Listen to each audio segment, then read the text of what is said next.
참 오늘 예배드리고 또 2차원님 특송해 주시고 또 하나님 앞에 찬양 드리는 시간들, 참 그 안에서 우리 성도님들이 함께 참 기쁨과 참 즐거움과 행복을 누릴 수 있는 것, 이 모든 것을 참 보고 느끼게 될 때 이게 주님의 은혜구나라는 생각을 했습니다.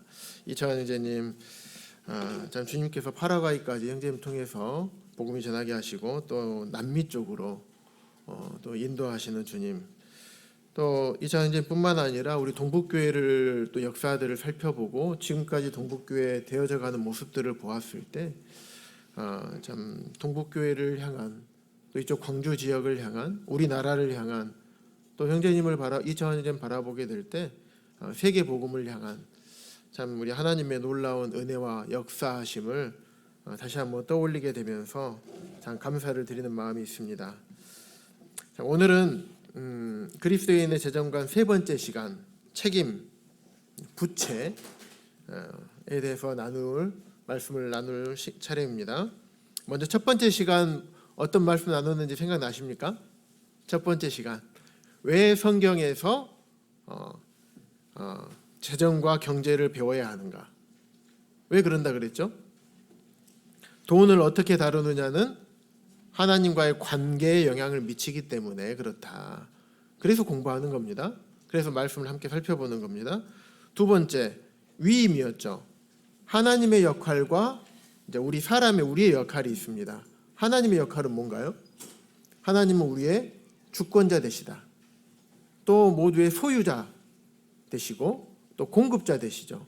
공급해 주시는 분뿐만 아니라 때로는 공급의 통로도 바꾸시는 이런 하나님이죠. 이게 하나님의 역할이죠. 우리 역할은 청직입니다. 청직이.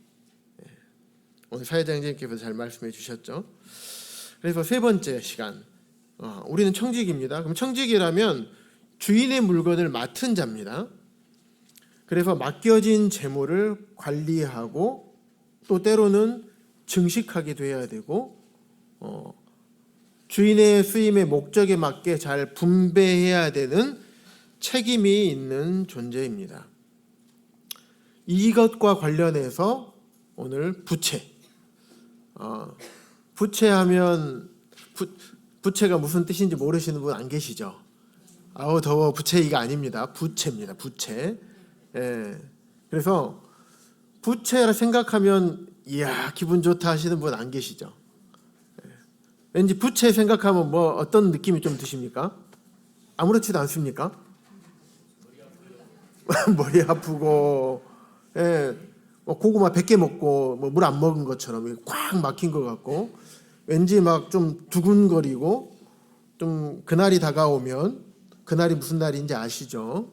원금을 상환하거나 이자를 상환해야 될 날이 다가오면 괜히 불안하고 다른 게 손에 안 잡히고 우리의 온통 마음과 우리 심령도 좀 상하기도 하고 걱정과 염려가 생기죠.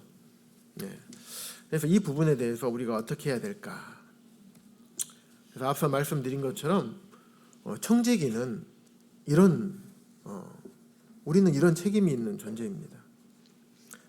그래서 학개서 말씀에 보면 너희는 너희의 행위를 잘 살필지니라.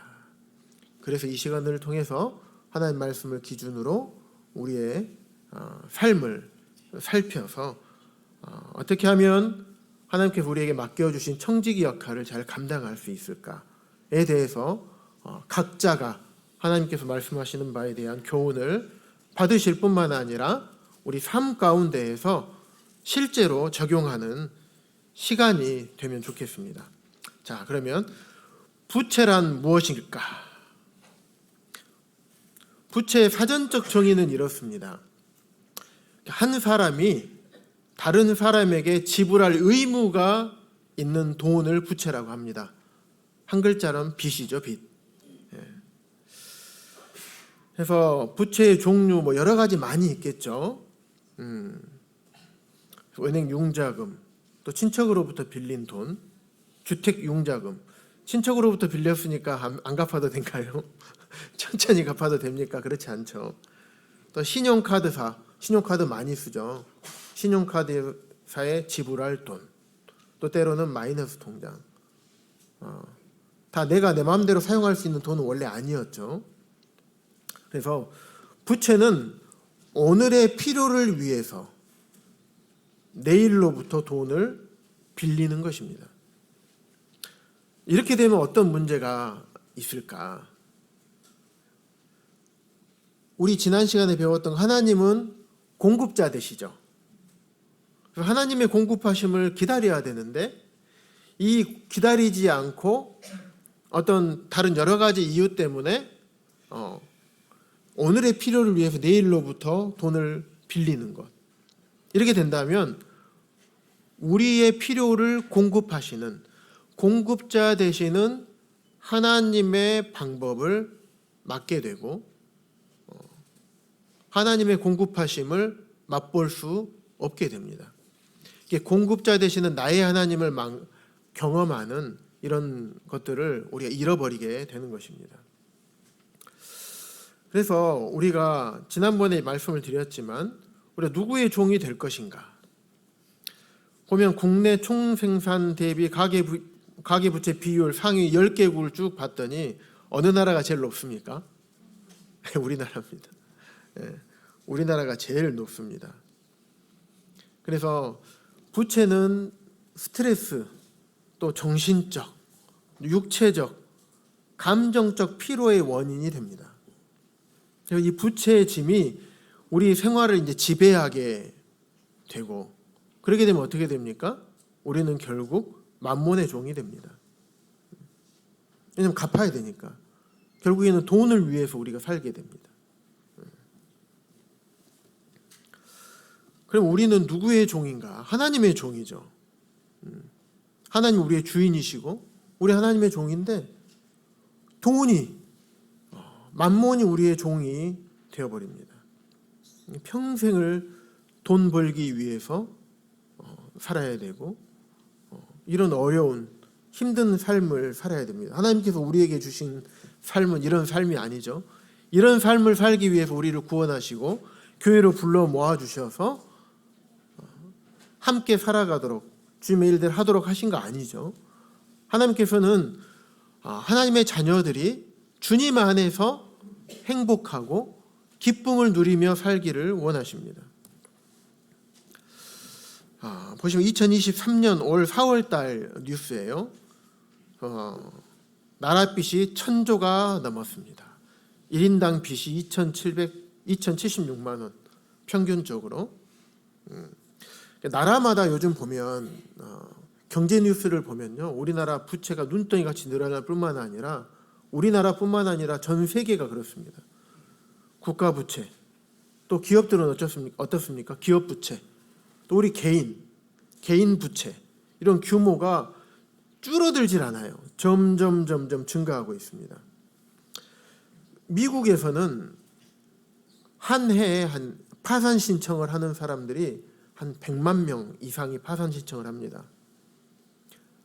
많은 부부가 또 이혼하는데 우리나라도 이혼한 사유를 살펴보면요, 뭐 성격 차이나 이런 것도 많이 있지만은 결국에는 각 가정의 절박한 재정 문제 때문에 이혼하는 것 비율이 50% 이상이 됩니다. 또 어떻습니까? 자살. 최근에 자살하는 뉴스 많이 보이죠. 특히 또 요즘은 부모님이 자녀들을 개인의 소유물로 생각을 합니다. 그래서 내가 부모가 생활고를 겪고 있어. 근데 아이들이 몇 명 있어요. 그러면 내가 어렵기 때문에 우리 아이들의 삶도 어려울 것이다. 그러니까 내 삶도 끝내고 아이들의 삶도 끝내줘야 되겠다. 생명은 누구의 것입니까? 하나님의 것입니다. 그런데 마치 자녀의 생명이 부모의 것인 것처럼 그래서 자녀들을 죽이고 자기가 자살하고, 때로는 두려움 때문에, 때로는 실수로 자살하지 못하면, 죽지 못하면 어떻게 되겠습니까? 그의 평생의 삶이 평생의 고통 가운데 살아갈 것입니다. 이런 세상에 우리가 살고 있습니다. 그래서 돈은 만몬인 거예요. 그래서 부채의 종류가 크게 4가지가 있습니다. 첫 번째, 소비부채. 두 번째, 대출부채. 소비부채가 무슨 의미인지 아시겠죠? 일상생활 살아가면서 필요한 것들이 없을 때 때로는 이렇게 끌어다가 쓰는 부채입니다. 대출부채. 어떤 큼직큼직한 것들을 구입할 때 대출을 받아서 쓰죠. 세 번째, 사업부채.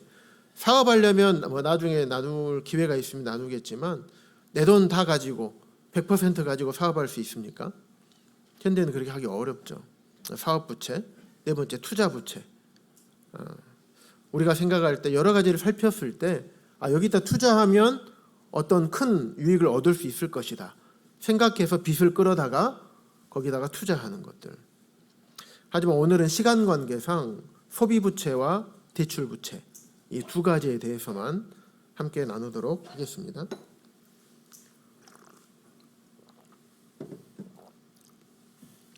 우리가 살아가고 있는 현실을 생각 한번 해보시기 바랍니다. 빚을 지지 않고 살아갈 수가 있을까요? 없을까요? 예, 있습니다. 하지만 힘이 듭니다. 왜냐하면 사회가 그렇게 유도하고 있고 세상이 그렇게 살아가고 있기 때문에 우리의 눈과 마음과 우리의 삶의 패턴이 거기에 자연스럽게 맞춰져 가고 있습니다. 그래서 이 세상을 우리 그리스도인이 살아갈지라도 빚을 지지 않고 살아가는 것이 참으로 힘든 세상입니다. 우리 아파트 한 채 살려면 얼마나 비쌉니까? 빚 없이 내 아파트 가지고 있는 분들 참 부자일 겁니다. 죄송합니다. 돈이 많으신 분이실 겁니다. 빚 없이 집을 갖고 있어도. 자동차는 어떻습니까? 자동차 값은 천정부지로 올라가 있습니다. 그래서 우리가 태어날 때 그렇다고 해서 세상에서 흔히 말하죠. 다이아몬드 수저다, 금 수저다 이렇게 물고 태어나지 않지 않습니까? 직장에서 취업해가지고 열심히 공부해서 취업해서 돈을 모으면 대출 없이 집을 살 수 있습니까? 대출 없이 자동차 하나 딱 이렇게 살 수 있습니까? 쉽지가 않습니다. 그러면 부채에 대해서 어떻게 해야 하나 이런 고민이 생깁니다. 부채에 대해서 성경에 대해서 무엇라고 말씀하고 계시는지 지금부터 함께 살펴보겠습니다. 성경은 부채를 무엇이라고 하는가? 로마서 13장 8절에 보면 아무에게 든지 아무 빚도 지지 말라. 이 말씀 보시면 어떤 생각이 드십니까? 하나님 너무하시지 않은가? 이런 생각이 드시죠? 그런데 이 말씀의 이제 정확한 해석은요. 13장 8절에 앞에 보면 피차 사랑의 빚 외에는 아무에게든지 아무 빚도 지지 말라. 그래서 올바른 해석은 너희 빚을 제 시간에 갚으라라는 의미입니다. 부채를 돈을 빌렸으면 돈을 빌리지 마라는 아니에요. 하지만 빌리는 것을 성경에서는 권장하진 않습니다. 그래서 부채를 만약에 어쩔 수 없는 상황에서 빌렸다고 한다면 부채를 갚지 않은 상태로 그냥 두지 말라는 의미입니다. 왜 그럴까요? 그 돈은 내 돈이 내 소유가 아니죠. 다른 사람의 소유입니다. 그러면 이 사람의 소유를 내가 빌렸다고 한다면 나에게 돈을 빌려준 사람에게 우선 주권이 있는 거죠. 그 사람의 필요에 중요한 우선 순위가 먼저인 거예요. 그 사람의 필요가 우선 순위에서 먼저입니다. 그렇기 때문에 갚아야 되는 것입니다. 신명기에서 보면 만약에 빚을 지는 것이 죄라고 성경에서 말씀하셨다면 이 신명기 말씀은 잘못된 것일 것입니다. 왜냐하면 이스라엘에게 이렇게 말씀하셨죠. 많은 민족에게 내가 빌려줘라. 빌려줄지라도 너는 꾸지 말아라. 하나님께서는 택한 민족인 백성들 이스라엘에게는 빌리는 것은 권장하지 않았습니다. 꾸지 말아라. 하지만 다른 사람이 원할 때는 필요하다면 빌려주어라. 만약에 돈을 빌려주지 말라고 한다면 또 빌리는 것이 죄라고 한다면 이스라엘에게 다른 사람에게나 다른 나라에 돈을 빌려줌으로써 이스라엘이 죄를 짓도록 하는 것이죠. 그렇기 때문에 돈을 빌려주는 것 자체는 죄는 아닙니다. 하지만 하나님께서는 돈을 빌리는 것은 권하고 있지 않습니다. 돈 빌리는 것에 대해서는 부정적으로 말씀을 하고 있습니다. 빚을 지는 것 자체는 죄가 아니라고 말씀을 드렸습니다. 그러나 잠언 말씀해 보시면 우리 한번 읽어볼까요? 시작.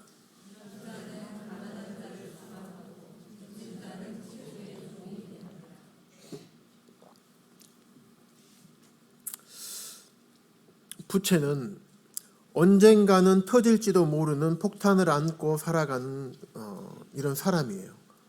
언젠가 터질지 모르는 폭탄 불안하죠. 그러다 보니까 여기서 끌어와서 쓰고 여기 막을 때 되면 갚아야 될 때 되면 또 다른 곳에서 끌어다가 여기를 막습니다. 얼마나 그날 다가오면 불안합니까? 그러면 우리의 주인 되시는 하나님께서 주시는 행복과 기쁨을 누릴 수가 없게 됩니다. 하나님께서 우리에게 보여주시는 하나님의 마음이 있는 곳에 우리의 마음이 가기가 어렵습니다. 하나님의 눈길이 가 있는 곳에 우리의 눈길이 가 있기가 어렵습니다. 부채는 사람을 노예로 만듭니다. 돈의 노예로 만듭니다. 그래서 흔히 빚도 자산이라고 말을 합니다. 돈 빌리는 부분에 대해서 세상 사람들은 그렇습니다. 빌려서 무엇을 해라. 속지 않기를 바랍니다. 그래서 여기서 권면하는 것은 지불 만기를 넘어서면서까지 갚을 수 없어요. 갚을 수 없는 빚에 대해서 빚을 지지 말라고 하는 것입니다. 과도한 빚을 지는 상태, 여기는 금해라. 그래서 수입 안에서 하나님께서 우리에게 공급한 범위 내에서 검소하게 생활을 해야 됩니다. 그렇지 않으면 채주의 종이 됩니다. 채주가 누굴까요? 사람이겠죠. 또 때로는 사람이 아니면 은행이 되겠습니다. 어떤 기관이 될 수가 있고요. 우리는 누구의 종입니까?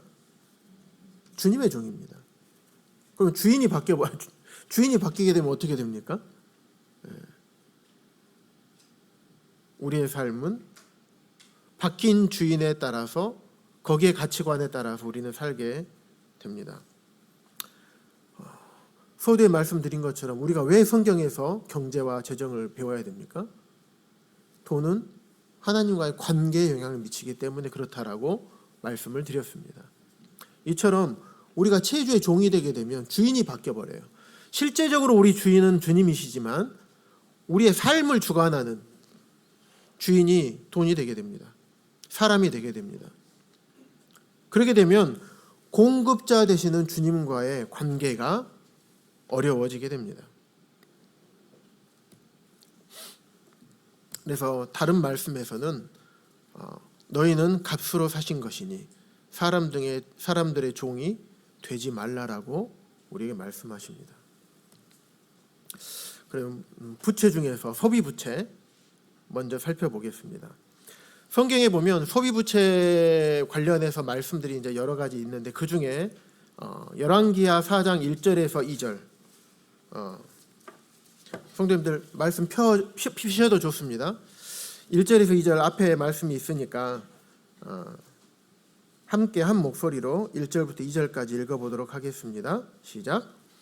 선지자의 제자들의 아내 중에 한 여인이 엘리사에게 부르짖어 이르되 당신의 종 나의 남편이 이미 죽었는데 당신의 종이 여호와를 경외한 줄은 당신이 아시는 바니이다. 이제 빚준 사람이 와서 나의 두 아이를 데려가 그의 종을 삼고자 하나이다 하니 엘리사가 그에게 이르되 내가 너를 위하여 어떻게 하랴? 내 집에 무엇이 있는지 내게 말하라. 그가 이르되 계집종의 집에 기름 한 그릇 외에는 아무것도 없나이다 하니. 여기 보시면 그 당시에 빚을 지면요, 고대 근동 사회에서는 빚을 지면 자녀들을 노예로 데려가는 일이 흔했습니다. 결국에는 이 과부는 남편이 살아 있을 때 어찌됐든 졌던 빚에 대해서 책임을 져야 되는 입장이 된 거예요. 결코 성경에 정확하게 기록되지는 않았지만 특별하게 과하게 무언가를 하지는 않았을 것 같습니다. 하지만 결국에는 생활하는 데 있어서 과도한 소비나 이 소비하는 데 있어서 어떤 필요에 따라서 돈을 빌렸던 것 같습니다. 여기 보시면 과부 한 선지자의 며느리로, 선지자의 아내죠. 엘리사의 종의 아내였습니다. 엘리사의 종이라고 하면 엘리사의 제자였죠. 제자였으면 경건한 사람이었을까요? 아니었을까요? 네, 경건한 사람이었을 것입니다. 경건한 사람도 부채가 있을 수 있습니다. 그래서 남편이 죽으면 그 당시에는 여자들이 과부가 할 수 있는 게 많이 없었잖아요. 거의 없었습니다. 그래서 남편이 죽고 나니까 가난에 허덕였어요. 그런데 아들들이 있었던 거예요. 그래서 이제 빚준 사람이 와서 나의 두 아이를 데려가 그의 종을 삼고자 하나이다. 어찌됐든 여인이 남편이 죽으니까 이제 먹고 살아야 되잖아요. 그래서 여인이 이제 빚을 지게 된 것입니다. 그래서 빚으로 인해서 아내와 이 과부와 자녀들이 위태로운 상황에 처하게 된 내용이 나와 있습니다. 앞서 살펴본 말씀처럼 빚을 지게 되면 채주의 종이 되는 겁니다. 채주의 노예가 되는 것입니다. 이렇게 되면 삶의 짐이 되고 삶의 초점이 온통 빚을 갚는 데 맞춰지게 됩니다. 계속 반복해서 말씀드리지만 그렇게 되면 돈이 우리를 조종하게 됩니다. 지난 시간에 우리가 돈을 부려야 된다 그랬죠. 하지만 빚을 지게 되면 이제 돈이 우리를 조종을 합니다. 그렇다면 이런 영역에서 우리를 인도해야 될 실제적인 원리들이 무엇이 있을까?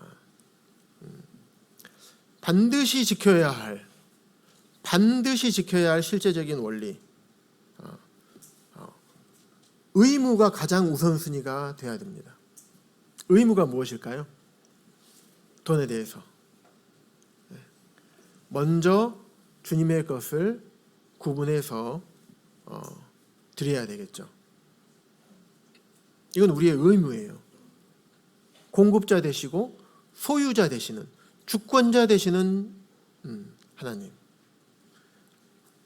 그 하나님께서 우리에게 생명을 주시고 건강을 주시고 일할 환경을 주시고 사업할 모든 것들을 허락해 주시고 이분에게 우리가 그분에게 돌려드려야 할 금액의 많고 적음이 중요하다고 말씀을 드리지 않았습니다. 지난 시간에 과부의 두렵돈.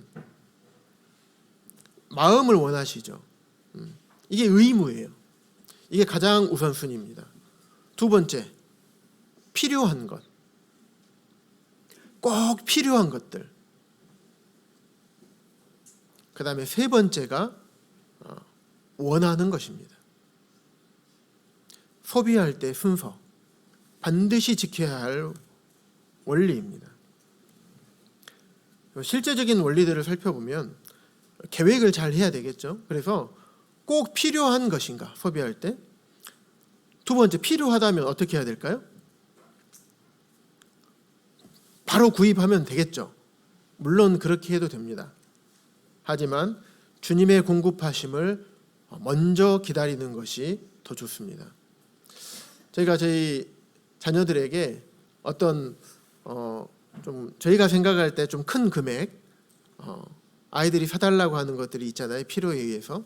그러면 큰 금액 있거나 이러면 우리가 물질이 가지고 있을 때 그냥 바로바로 사주는 것이 좋을까요? 아니면 해야 하나님 앞에 기도해봐라 하는 게 좋을까요?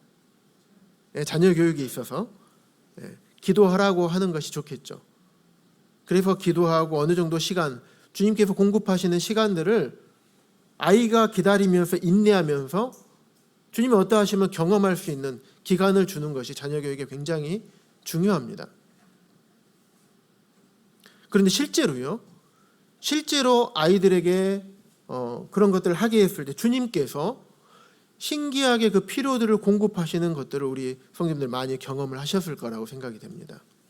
아이들뿐만 아니라 우리의 삶에서도 그랬죠. 필요할 때 주님 앞에 기다리고 기도했을 때 주님께서 공급하시는 것들을 경험합니다. 세 번째,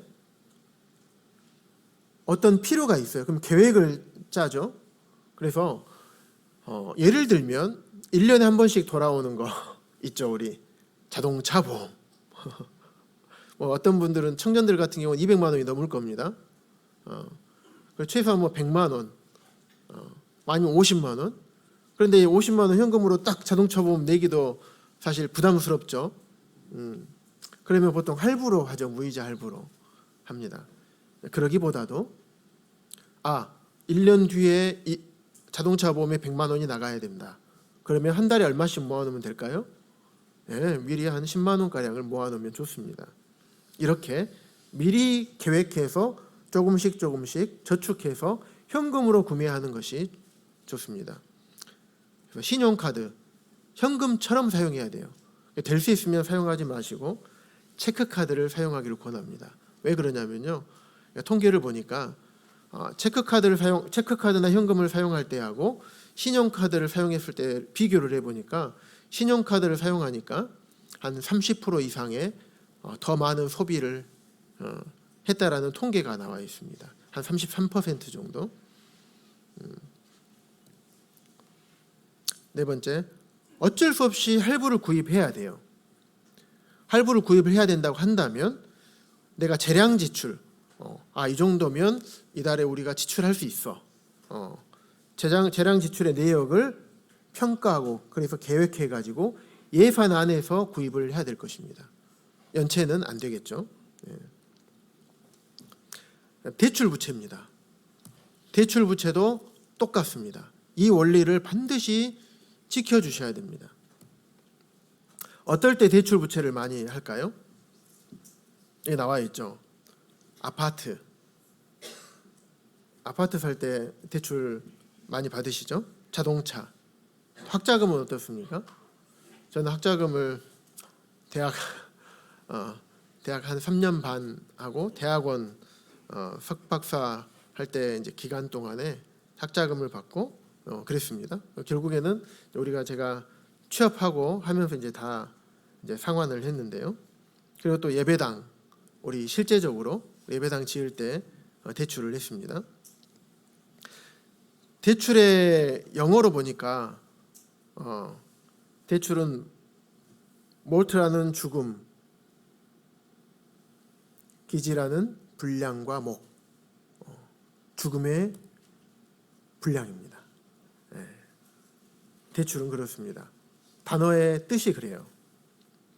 그래서 실제적인 원리들 우리가 생각해 보면요, 아파트 구입할 때 때로는 결혼할 때뿐만 아니라 우리 살면서도 아파트를 구입할 때 있죠. 그래서 때로는 필요에 의해서 대출을 받을 수도 있습니다. 하지만 대출을 받을 때는 죽음의 분량인 것을 우리가 생각을 해야 됩니다. 그래서 규모에 맞게 하는 것이 필요합니다. 대출을 받더라도 이자가 얼마나 나갈지 생각을 해봐야 되겠죠. 그러면 우리 가정에 어떤 쭉쭉쭉 지출 내역들을 쭉 계산해서 우리가 감당할 수 있는 것인가, 감당할 수 있는 거라면 꼭 필요하다면 반드시 해야 된다면 그렇게 해야 되겠죠. 그렇지 않다면 어떻게 해야 될까요? 새 아파트라면 좀 더 오래된 아파트, 그래도 안 된다면 조금 더 큰 아파트라면 조금 더 작은 규모를 좀 줄여서 규모에 맞게 구입하는 것이 좋을 것입니다. 자동차도 마찬가지겠죠. 자동차를 구입하다 보면 특히 우리 형제님들은 그렇습니다. 좀 작은 자동차 보다가 한 300, 400만 원만 더 주면 그 다음 단계로 올라갈 수 있어. 근데 그 다음 단계 자동차를 보니까 옵션이 빠졌어. 옵션 좀 넣다 보니까 한 500만 원 차이가 나요. 그러다 보니까 그 다음 단계 차를 또 한 300, 400만 더 주면 그 다음 단계 더 살 수 있어요. 그러다 보면 어느새 한 1000만 원이 올라갑니다. 브레이크 잘 잡을 필요가 있습니다. 그리고 새 차를 구입을 할 수도 있겠죠. 하지만 가성비를 잘 따지다 보면 자동차는 감가상각이 굉장히 큰 제품입니다. 3년 이상 되는 차들, 그리고 적당한 연수와 키로수가 좀 짧은 것들 중에서 잘 골라가지고 구입하시면 좋을 겁니다. 우리 동북교회는 우리 하시는 형제님 계시죠? 항상 할 때마다 잘 해주시는 것 같습니다. 그래서 형편에 맞게 맞는 자동차를 구입하면 됩니다. 학자금도 마찬가지죠. 예배당도 마찬가지입니다. 그래서 먼저 어떤 대출을 받아야 될 때, 대출을 결정하기 전에 실제적인 원리 첫 번째, 먼저 기도하는 것입니다. 먼저 기도해야 됩니다. 하나님, 제가 해도 될까요? 10,000원짜리 한 장도 내 것이 아니기 때문에 우리는 청직이잖아요. 그럼 이 하나님의 물질을 주님 여기다 많이 대출을 받아서 하다 보면 주님 여기 많은 이자가 나가야 될 텐데 주님 해도 될까요? 먼저 기도해야 될 것입니다. 두 번째, 앞서 말씀드렸던 것처럼 의무와 필요, 이 우선순위의 원리에 벗어나지 않는가를 살펴보아야 됩니다. 그래서 세 번째, 이렇게 해서 각종 상황을 종합해서 원금과 이자를 고려해가지고 잘 계획해서 규모를 정해서 해야 될 것입니다. 대출은 죽음의 분량, 죽음의 목심을 기억해야 됩니다. 우리 예배당 건축 부채, 우리 지금 실제적으로 우리가 접해 있는 상황이죠.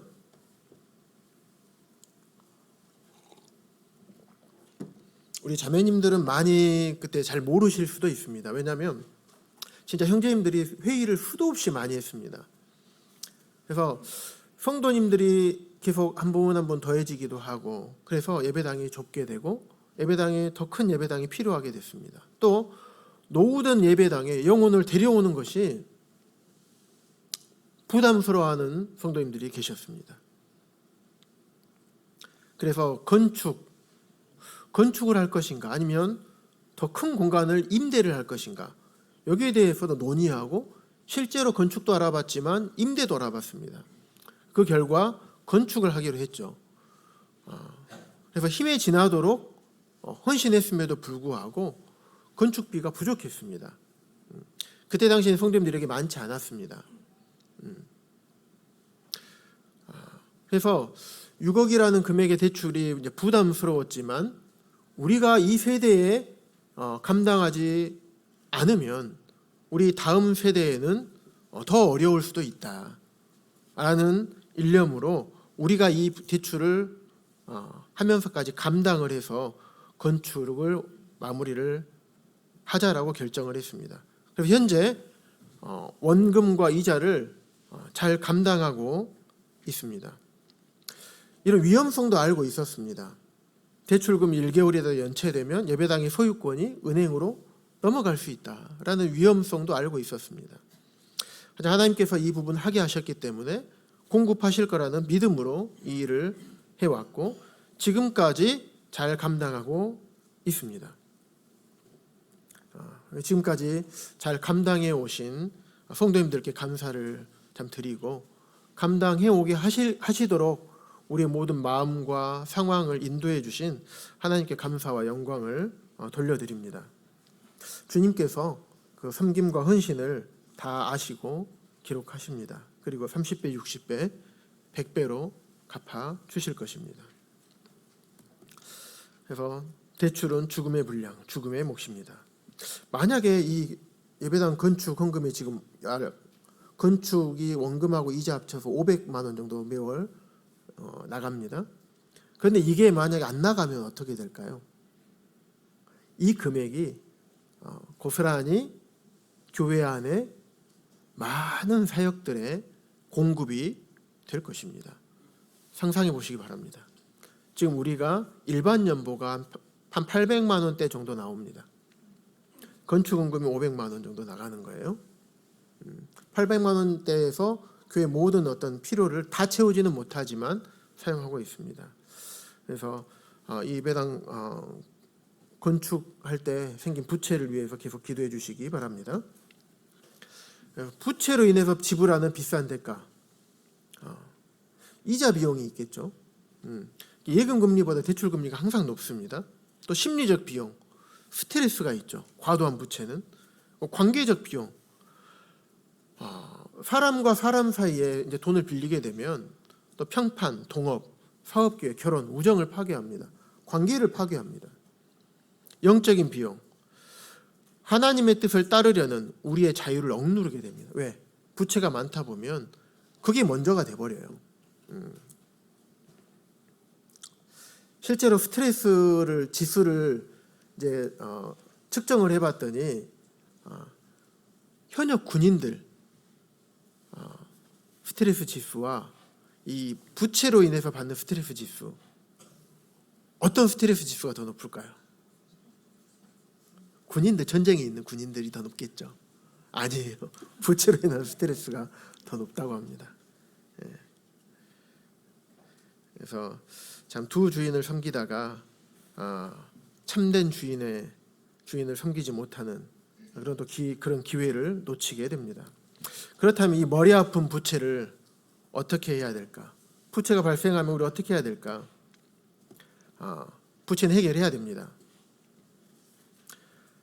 시편 37편에 보시면 갚을 방법이 없이 빌리는 사람을 성경은 악한 사람이라고 말씀하고 있습니다. 꾸고 갚지 않는 거, 악인이라고 말합니다. 빚이 무조건 잘못된 건 아니라고 말씀을 드렸습니다. 하지만 꾸고 갚지 않은 것, 내가 빌렸는데 안 갚아, 이것은 하나님께서 분명히 죄라고 말씀하십니다. 사람들은 신용카드 사용할 때 대부분 그렇습니다. 어떻게 갚을지 생각하고 신용카드를 쓰는 분들은 그렇게 많지는 않을 것 같아요. 대부분 그냥 편리하니까 사용합니다. 근데 반드시 갚아야 되는 것입니다. 그래서 빌렸으면 갚아야 되는 것. 사람과의 관계에서 사람에게 돈을 빌렸을 때 어떻게 해야 될까? 첫 번째, 어떻게 상환할지 상환 계획을 세워야 됩니다. 둘째, 상환 계획을 세웠으면 말을 해줘야 돼요. 빌린 사람에게. 제가 우리 서근태 형제님께 돈을 빌렸어요. 제가 급해서 형제님 1,000만 원만 빌려주십시오. 그러면 제가 감사합니다 하고 제가 어떻게 갚아야 될지 이제 생각을 해야 되겠죠. 그리고 형제님께 말씀을 드려야 됩니다. 형제님, 제가 이 돈을 어떻게 갚겠습니다 라고 말을 해줘야 되겠죠. 뿐만 아니라 계획대로 상환을 해야 될 것입니다. 그런데 우리의 삶에 살다 보면 예기치 못한 일들이 많이 생겨요. 우리 계획대로 흘러가지만은 않더라고요. 그러다 보면 상환하지 못할 때가 생기게 되겠죠. 매월 얼마씩 상환하기로 했는데 상환을 이달 걸 못했어요.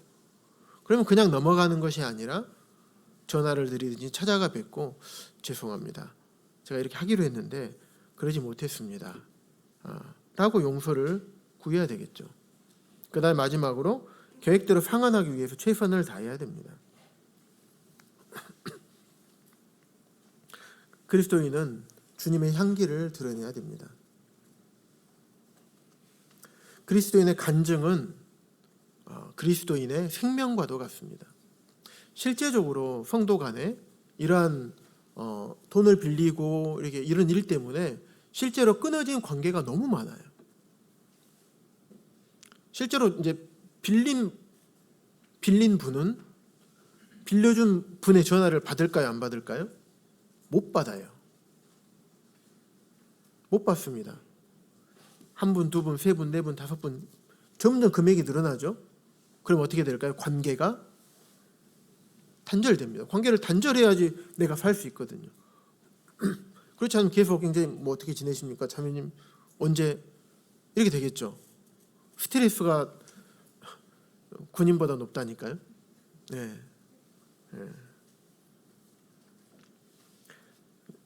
상환 계획을 세울 때 우리 한 가지 간과하면 안 되는 중요한 원리가 하나 있습니다. 뭐냐면 기본적인 가정이 있다면 우리 가정의 기본적인 의식주를 해결할 수 있는 금액 이것까지 다 하게 되면 안 됩니다. 왜냐하면 하나님께서 우리에게 십계명을 주셨고 성도님들 아시는 것처럼 크게 두 가지 말씀하셨죠. 하나님을 사랑하고 내 이웃을 내 몸과 같이 사랑하라. 이 두 가지 명령. 내 이웃 중에서 가장 가까운 이웃이 누굴까요? 가족입니다. 이웃 사랑을 실천하는 부분에 있어서 가족을 돌봐야 돼요. 디모데전서 5장 8절에 보면 가족을 돌보지 아니하면 믿음을 배반한 자라고 표현합니다. 불신자보다 더 악한 자라고 합니다. 그래서 가족의 기본적인 의식주입니다. 를 먼저 확보한 다음에 나머지로 갚는 것입니다. 성도들 간에 부채 문제가 초래할 수 있는 위험들, 이제 성도와의 관계가 주종 관계처럼 변질되게 됩니다. 상하 관계가 돼버려요. 체주의 종이 된다 그랬죠. 관계가 어려워지거나 끊어집니다. 실제로 그래요. 실제로 그렇습니다. 많은 것들을 보았습니다. 부채로 인해서 영향력이 미치게 돼요. 돈 빌려준 분이 빌린 분에게 말 한마디 하면 어떻게 되겠습니까? 싫어도 해야 되고 그렇게 되겠죠. 이런 안타까운 일들이 발생을 하게 됩니다. 그러면 성도 간의 부채 문제가 발생할 상황, 그런 상황에는 어떻게 해야 될까? 만약에 성도님이 빌리러 온다면 받을 생각하지 말고 주십시오. 그냥 드리십시오. 그것이 관계가 깨어지는 것보다는 100배, 1000배, 10,000배 낫습니다. 내가 차라리 물질을 좀 없어지는 것이 관계 깨어지는 것보다 훨씬 낫습니다. 우리는 하나죠. 주님의 몸으로. 머리 대신 주님, 교회는 하나로 모이게 하셨어요. 관계를 깨는 것은 사단이 하는 것입니다. 그리고 드릴 때 내가 빌려서 주게 되면요, 이 부채가 또 나를 또 종을 만들게 됩니다. 그래서 나에게 있는 거 통장의 잔고에서 여유 금액이 있으면 여유 금액 내에서 드리십시오.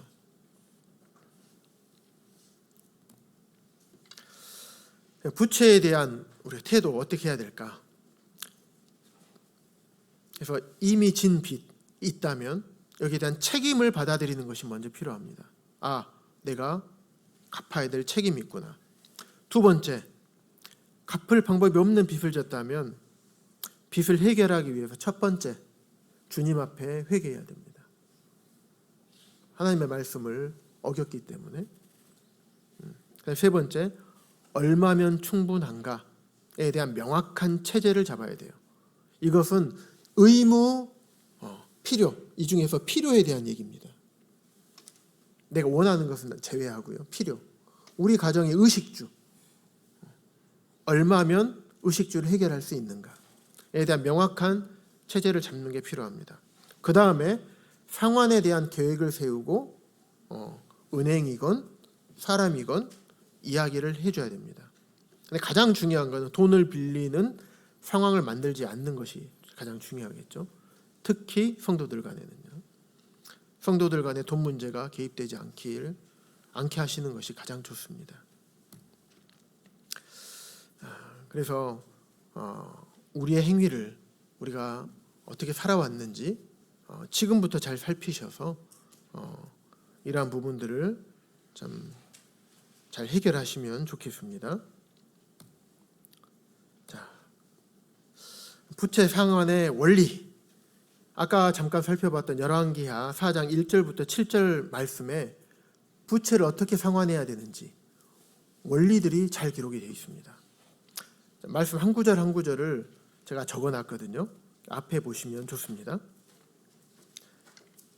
선지자의 제자들이 아내 중에 한 여인 엘리사의 제자의 아내였죠. 엘리사에게 어떻게 했습니까? 좀 살려주세요 이렇게 한 거예요. 내 아들들이 내가 지금 빚으로 인해서 아들들이 이제 다 종으로 잡혀가게 생겼어요. 노예로. 엘리사에게 살려주세요. 첫 번째, 기도하는데 그냥 기도하는 게 아니라 부르짖으시기 바랍니다. 자녀의 울부짖음과 부르짖음을 안 들으시는 하나님이 아니십니다. 자, 기복신앙을 말하는 게 아닙니다. 더 많은 것을 갖기 위해서 부르짖으라는 게 아니에요. 하나님께서는 일용할 양식을 반드시 구하라고 하셨어요.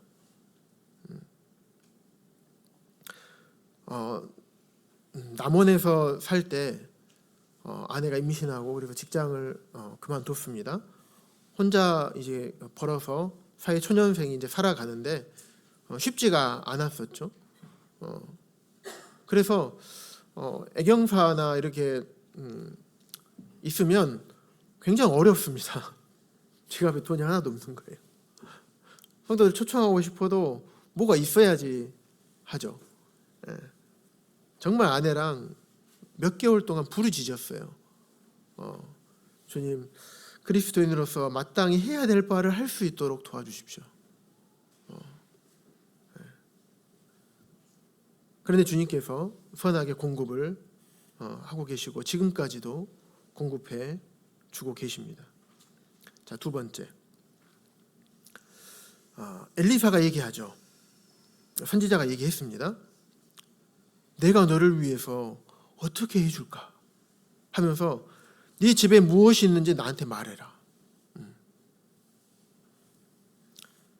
소유하고 있는 재산 현황을 잘 점검할 필요가 있습니다. 부채 상환을 위한 내가 가지고 있는 재산이 뭘까 점검할 필요가 있습니다. 세 번째, 이르되 너는 밖에 나가라고 하죠. 왜 밖에 나가라고 했을까요?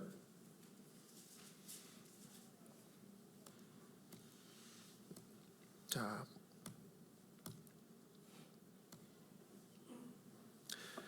집에 기름 한 그릇 외에는 아무것도 없다 그랬죠. 기름 한 그릇이에요. 그릇 하나하고 그 안에 담겨 있는 기름 이거밖에 없어요. 그래서 엘리사가 과부한테 얘기합니다. 밖에 나가서 모든 이웃에게 그릇을 빌리라. 모든 이웃에게 그릇을 빌리라. 빈 그릇을 빌리되 조금 빌리지 말고. 이거는 그릇을 내가 갖겠다는 겁니까? 아니면 갖겠다는 게 아니라 잠깐 사용하고 줄 겁니까? 사용하고 주는 거죠. 그릇 빌린다 이자 내는 건 아니죠. 이 말은 그릇을 최대한 잘 모으라는 얘기입니다. 그래서 밖에 나가서 계획을 세우고 최선의 노력을 하라는 겁니다. 왜냐하면 밖에 나가서 빌리려면 누구한테 빌려야 될까? 누구한테 어디가 그릇이 많을까? 그리고 어느 집 가고 어떻게 자가고 해서 최대한 많이 빌려와야 될 거 아니에요? 이건 과부가 할 수 있는 일의 영역인 거예요. 과부가 일을 할 수 있습니까? 돈 벌러 나갈 수 있습니까? 뭘 할 수 있습니까? 그 당시에 아무것도 못 하겠죠. 과부가 할 수 있는 일의 영역을 하나님께서 지시하신 거예요. 엘리사를 통해서. 우리에게는 어떻게 할까요? 하나님께서 우리에게도 그렇게 동일하게 하실 겁니다. 감사한 것은 과부의 남편이 엘리사의 종, 경건한 사람이었어요. 아마도 주변의 평판이 좋았을 것으로 생각이 됩니다. 그래서 그릇을 모았습니다. 그 다음에 혼자 가는 게 아니라 내 두 아들과 함께 들어가서 그릇을 다 빌려왔잖아요. 혼자 하는 게 아니라 두 아들과 함께 들어가서 문을 닫고 그 모든 그릇에 기름을 부어서 그릇이 차면 옮겨놓고 또 차면 옮겨놓고 이렇게 하라고 합니다. 가족과 함께 힘을 합치는 겁니다. 망해도요, 빚이 수십억이 져도요, 부부가 하나가 되면요, 이겨낼 수 있을까요, 없을까요? 이겨낼 수 있습니다. 근데 가족이 하나가 되면요, 더더욱 잘 이겨낼 수가 있습니다.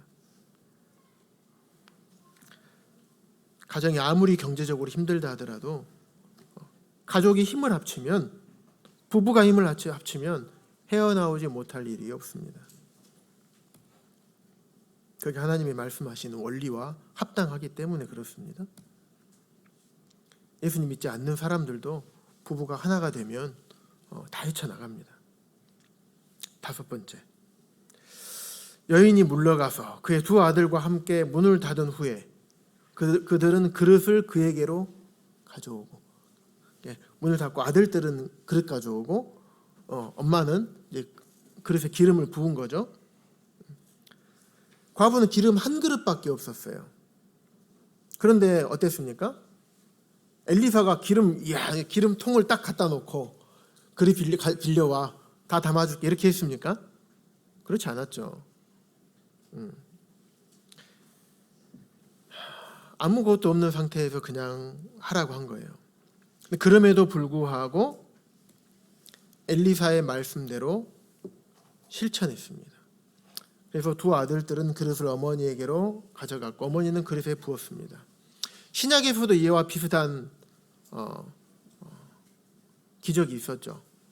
오병이어에서 어린아이의 도시락을 사용하셨던,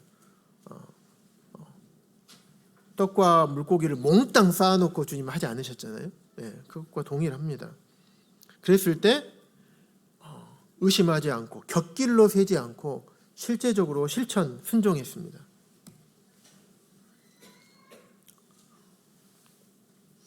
빈 그릇을 빌리되 3절에 조금 빌리지 말고, 이건 무슨 말입니까?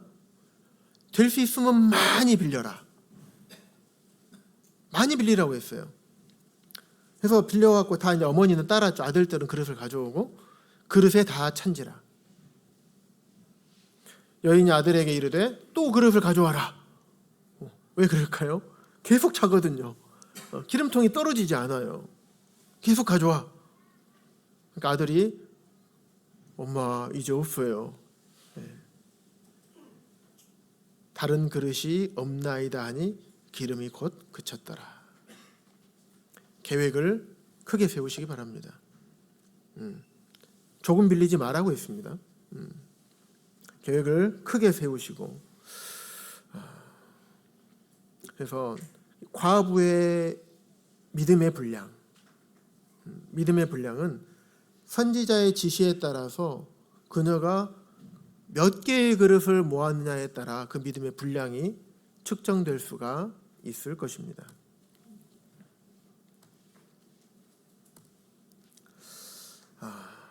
마지막 7번째인데요. 그래서 그 기름을 어떻게 했습니까? 기름을 다 이게 집안에 있을 거 아니에요? 그래서 그가 이르되 너는 가서 기름을 팔아 빚을 갚고, 첫 번째 먼저 기름을 팔아서 빚을 갚으라는 거예요. 부채 해결을 먼저 해라. 그리고 남은 것으로 그 다음에 두 아들이 호화롭게 살아라가 아니죠.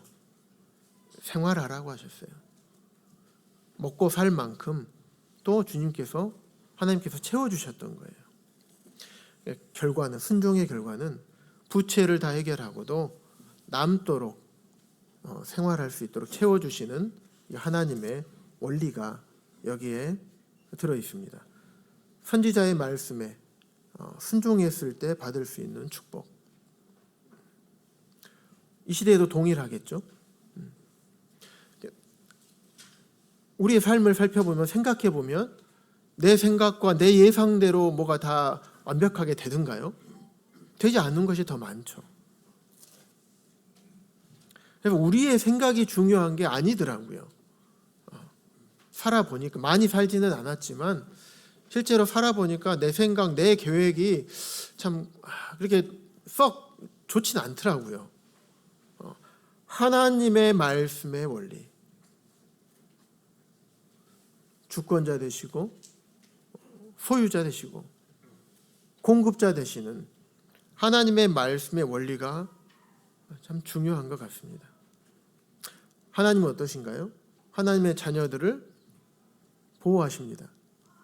필요를 채우셔요. 과부들은요, 그 당시 항상 상처받기 쉬웠어요. 선지자의 미망이는 어떨까요? 선지자는 돈 벌고 막 장사하는 사람이 아니잖아요. 어떨까? 더 어려웠겠죠. 근데 그 선지자가 죽었어요. 내가 어떻게 살아야 될까요? 그러니까 빌리게 되겠죠. 더 가난했을 것입니다. 하나님은 이러한 하나님의 자녀들을 돌보기를 원하십니다. 그래서 공급하셔요. 그래서 신실하게 하나님을 의뢰하는 하나님의 자녀들을 우리가 상상하지 못하는 방법으로 돌보십니다. 그 하나님 우리 하나님 아니신가요? 우리가 그 하나님이기 때문에, 우리가 아버지시기 때문에 우리가 아버지로 부르시고, 우리가 부르고, 아버지 믿고 의지하고 이 땅에서 주님의 말씀을 순종하고 주님을 섬기는 삶을 살아가지 않습니까? 네. 먼저 빚을 갚고 남는 것으로 생활하라. 첫 번째, 기도하는데 부르짖어야 됩니다. 두 번째, 소유하고 있는 재산 현황을 점검하시기 바랍니다. 세 번째, 계획을 세우고 최선의 노력을 하십시오. 가족과 함께, 부부와 함께 힘을 합치시기 바랍니다. 곁길로 새지 말고 내 생각 버리시고 하나님의 말씀에 원리에 순종하시기 바랍니다. 믿음의 분량을 키우십시오. 먼저 빚을 갚고 남은 것으로 생활하시기 바랍니다. 네. 말씀을 정리하면서 앞에서 나눴던 원리들을 한번 다시 살펴보도록 하겠습니다. 소비부채와 대출부채에 대해서만 나눴죠. 실제적인 원리들, 첫 번째, 꼭 필요한 것인가? 두 번째, 기도하고 공급하심을 기다리는 것이고요. 세 번째, 카드나 빌려서 사용하기보다도 현금으로, 될 수 있으면 체크카드로. 그 다음에 할부 구입할 때는 미리 반드시 할부를 해야 될 수밖에 없는, 어쩔 수 없는 상황일 때는 내가 이걸 갚을 수 있는지 평가해서 예산 안에서 구입하되 연체는 하지 않는 것이 실제적인 원리입니다. 두 번째, 또 아파트나 자동차 합자금, 예배당 이렇게 어쩔 수 없이 대출을 받아야 할 때, 이때는 결정하기 전에 먼저 기도하고요. 두 번째, 우선순위 원리 벗어나지 않아야 합니다. 우선순위 원리 잠깐 봐볼까요? 의무, 첫 번째 의무죠. 주님 앞에 먼저 드릴 것, 그 다음에 필요한 것, 그 다음에 내가 그래도 남으면 내가 원하는 것, 이 순서입니다. 그래서 세 번째, 각종 상황을 종합해서 원금과 이자를 고려해서 규모를 정해야 됩니다. 이렇게 나눴습니다. 앞서서. 마지막으로 우리가 반드시 지켜야 할 실제적인 원리, 의무와 필요, 원하는 것, 이 우선순위를 잊지 않으시기를 바랍니다. 자, 말씀 함께 읽고 기도하고 마치겠습니다. 함께 읽겠습니다. 시작.